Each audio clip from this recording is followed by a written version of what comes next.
Welcome to the Boat Buyer's Secret Weapons series. I'm your host, Captain Matt, and we have another pontoon review for you. Today, we're looking at the Sylvan Mirage 820 Cruise.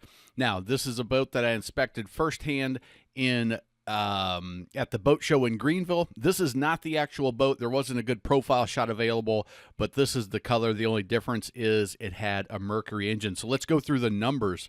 If you look, the overall length on the boat, 20 feet, 10 inches. The beam is an 8-foot beam. The traditional 8.5-foot beam on the pontoon, because this is a 20-footer that's only 8 feet. The max horsepower is 90, dry weight 1875, fuel capacity 21 gallons, the tube diameter of 23 inches.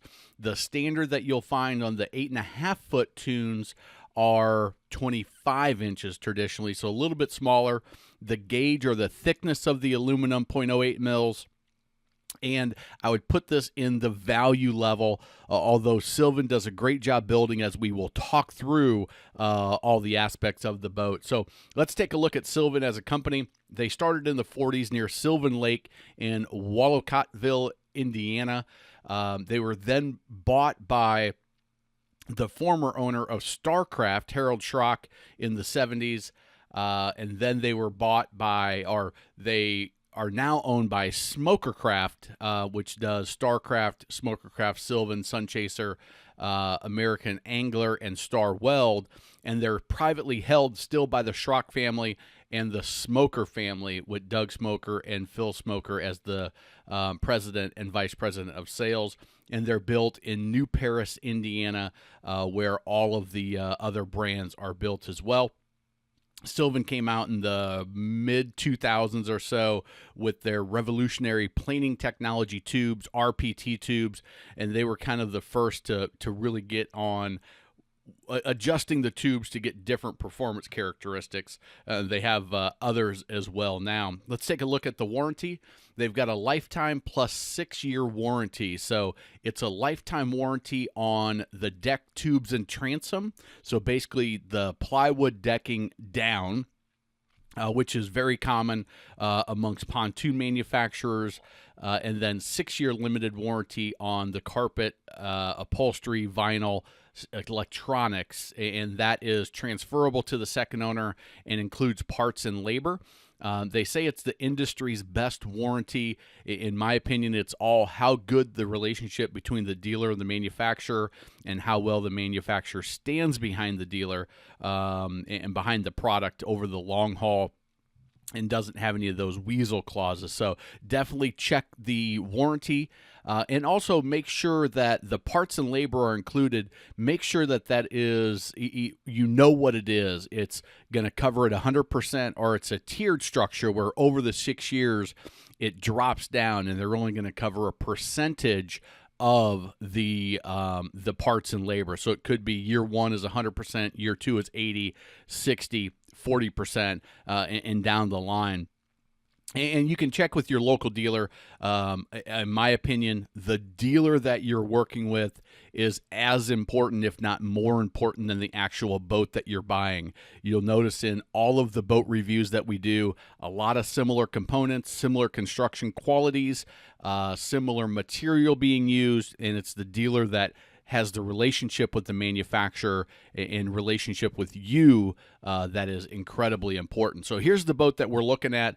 Again, a 2021 Sylvan Mirage 820 Cruise with the Mercury 90. You can see all the specs there.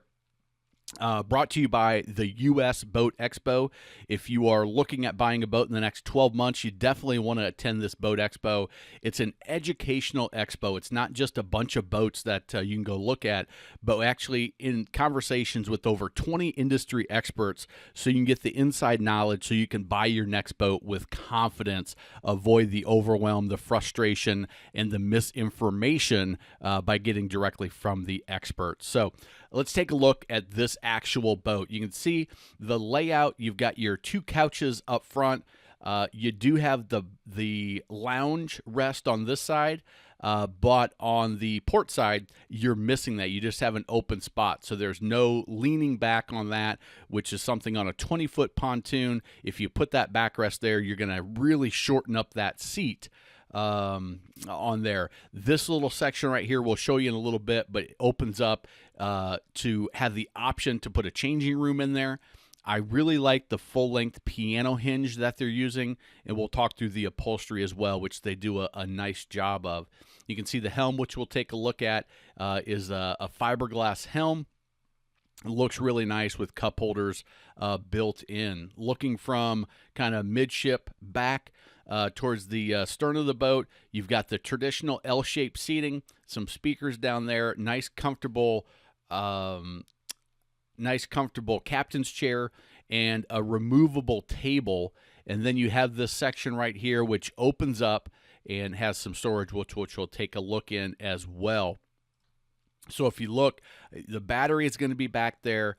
I really like this full-length piano hinge, which gives you a lot of support on that big, heavy sun pad area that's going to lift up. A gas assist shock right there, and then you've got a little compartment or a little brace here where that's gonna kind of make it a little bit more sturdy in this whole compartment, and your battery there as well. Looking back here, we're going to take a look at this table and how that base works. You can see it just kind of clips right in there, and you can unscrew it. So that's an optional table, I believe, that you can put there if you choose to. Here's another look at the Helm Station. Really nice. You've got some different angles and tiers there. You've got the gauges that you need, your speedometer, your tachometer, which with the max horsepower of 90, even if I didn't have that speedometer, I wouldn't be too concerned about it. You do have your fuel gauge and a trim gauge right here, and then two blank gauges if you wanted to add a temperature gauge or another gauge right there. Maybe a depth finder would go in there, and then your stereo control, and then here you've got all your switches for the anchor light, navigation light, for the horn, and they just put the standard switches on every boat so that you can add additional accessories. And then you've got another place right here if you wanted to mount, some electronics, a fish finder, maybe a GPS unit, a Garmin or something like that. And then you have your cigarette lighter here, and your binnacle mount control for the Mercury, which is a nice setup, and your tilt steering wheel right here, another cup holder. One thing I did notice when I sat at the helm on this boat, you can see I'm 6'2", and wear size 12 shoe. It was pretty tight. You've got a little footrest there, but it was a little bit tight for my knees just to sit up there. Typically, when I'm driving a pontoon, I'm going to turn that seat about 15 degrees and shoot my legs out to the side. But I did notice that it was a little tighter than normal when I'm sitting in a helm seat. So let's take a look at the upholstery. This is something I always do when I'm looking at a boat. I like to feel the upholstery, give it a kind of a pinch and see how it bounces back, and then really check those seams. You can see this has the double stitching, nice solid seams, good thickness to the upholstery. It feels nice and soft. And then you also have the second kind of accent upholstery, which has a little bit of texture to it, which you can kind of hear right there. Again, that nice solid stitching with the double stitches. And again, any pontoon that you get, be cautious when you're scrubbing them and cleaning them that you're not using something that is going to degrade these stitches. Things like magic erasers, harsh chemicals, anything that's abrasive is going to wear those out and cause issues. And that's usually where you start to see issues is on these seams right here. And fortunately, they've done a good job of sewing. These seams are really on the inside. So they sewed it inside out and then flipped it around, and they've got nice tight seams. That's something on some of the cheaper models you will find those kind of, when you pull them apart like I did, you'll see those seams exposed a little bit more and that thread exposed. So this boat rated for 9 people, 1,200 pounds, and you can see rated up to a 90 horsepower maximum. Now, the capacity plates, they are whichever comes first. So if you've got 9 people that are 100 pounds, you're at capacity. If you have 6 people that are 200 pounds, you're at capacity. So that's how the Coast Guard actually enforces that. And then you look at the nose cone. You can see a nice long 4-foot nose cones give you a good angle of attack on those waves. And then you also have the splash guard, which we'll take a look at here, and a nice all the way around rub rail. It starts right here. You can see that little plastic piece covers the seam, but it goes all the way around as a solid piece, which makes that a little bit stronger. And then it's still reinforced with this little finish piece there as well to give you a little extra structural support. Now, this is brought to you by the U.S. Boat Expo and the Boat Buyer Secret Weapon Toolkit, which you can grab for free if you are serious about buying a boat. That toolkit's a 20-page document. It's free to download. It's got an ownership calculator, questions to ask, a lot of great information. You can get that at boatbuyersecretweapon.com/toolkit. Looking at that splash weld, or splash guard, what I like about this is it's got that finish piece on it, which means if the kids are hanging out on the boat in the water when they are swimming around, at some point they're going to grab onto that, and that finish piece means that nobody's going to cut their finger and slice it open. Some of them are just unfinished, a single sheet of aluminum.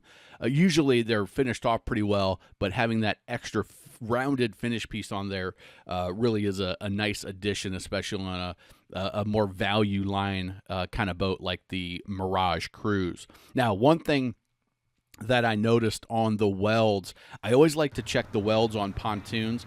These boats are very much handmade, and that means that the welds are done by hand in most cases on most manufacturers. Some of the bigger ones will have a robot to do the welds on the pontoons, but that weld right there was a little bit, not as consistent as I would traditionally be looking for. You can kind of see a couple spots where maybe they had to restart and go back maybe a little too fast or a little too slow, and got it off a little bit. The key is you want those welds to be solid, because that's a common place for leaks to happen. And because they're handmade, the next pontoon that comes down the line, the weld may be a little bit different. Probably the same person, but each one's done individually. So just something to check out on any pontoon.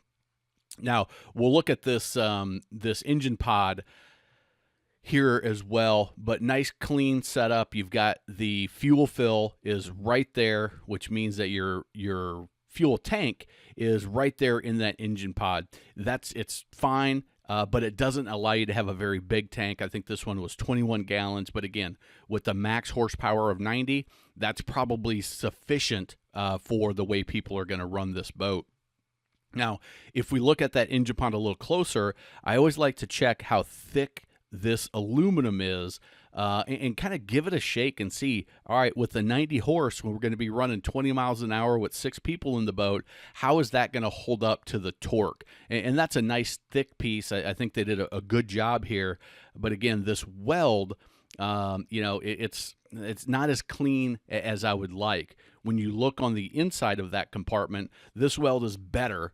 You can see how it's much more consistent, all the way down, a little bit of extra right there, but overall those are more consistent with what I would want the welds to look like.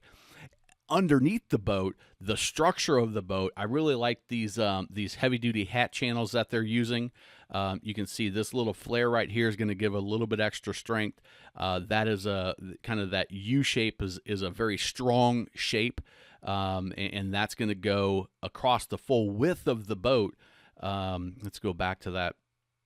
That's going to go across the full width of the boat and give it the structural support. It is mounted to these bracings right here, which are then welded to the pontoon, 2 on each side, and then those braces go across. And this is a finishing piece that is going to kind of hide all of the brackets. So we'll show you that in just a little bit. And again, you can kind of see this is the bracket that goes down and mounts to the pontoon and is welded on there. I do like, I think I've got a better picture, but it comes almost to the edge of the rub rail, which gives you full support. Sometimes the manufacturers will cut it a couple of inches shorter, save some material, cut down on costs. You can see they do this on the Suncatcher models that are also owned by Smokercraft, and much more of a value entry-level price point. They also do a great job with the corner caps. I really like the heavy-duty corner caps they have on the transom. That's the spot that's most likely going to hit the dock when you're coming in, and having that extra support keeps it from being crunched up and looking pretty nasty 5-10 years down the line. I'm not sure why they didn't put a real cleat here. That's an upgrade on the order form, I'm sure. But that's, for a 20-foot pontoon, that's probably acceptable. But what I do like about it, and I like how they mount the cleats as well, is they're mounting it on this finish piece here, which gives it a little bit more structural support than being behind it. What they'll do is this will be a little thinner, and they'll mount it behind it on the plywood, and it's just not quite as strong. And you can see here, not only do they go through that finish piece, but there's another piece underneath, and then they do the washer and the nut with the nylon locking nut.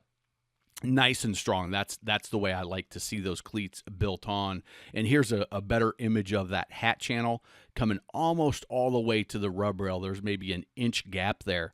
And then you can see this finish piece again, which is really just for looks, but you can see this bracket and then a space about 24 inches, and then another bracket and a space, and then another bracket, and these are about 24 inches between these two, which again, with the 90 max horsepower, I'm okay with that. You're not going to put too much torque and pressure on a boat, 20-foot boat with a 90, and that's going to be an acceptable build quality, in my opinion. Now, the ladder on the boat, you've got a nice stainless steel 4-step ladder that gives you, it's a nice and wide ladder, so as you're climbing on, you can kind of picture yourself grab it up and having the leverage to pull yourself up. Some of them, they're a little bit narrow. Some of them, they're only 3 steps, and it's kind of hard to get that first step on if you're a little older, a little bit bigger, not quite as nimble. So something to consider for if you're somebody that's going to be in the water. That ladder to me on a pontoon is really an important piece. And then again, looking down, this didn't turn out so great, but you can see that finished piece all the way down here, and the tunes and the welds on the outside of that tune. Now, this boat was $29,995. They had the show special down to $29,495, so that a $500 discount on this boat at the show. Overall, I think it was a nice boat. Sylvan, even on this Mirage, which is their more entry level value level of the Sylvan brand, I think they did a nice job. Good quality construction in most areas. A few, wasn't super excited about a couple of the welds. It may have just been this particular boat, but overall very, very nice. If you enjoyed this video, hit that like button. If you want to see more of these, make a comment of a boat you would like to see. We've got a bunch more coming. Subscribe to the channel so you get access to all of them. And again, if you are looking to buy a boat, check out the 100 of videos that we have on the site, that Boat Expo, usboatexpo.com, and be sure to pick up your toolkit at boatbuyerssecretweapon.com/toolkit. Thanks a lot, and remember, life truly is better on a boat.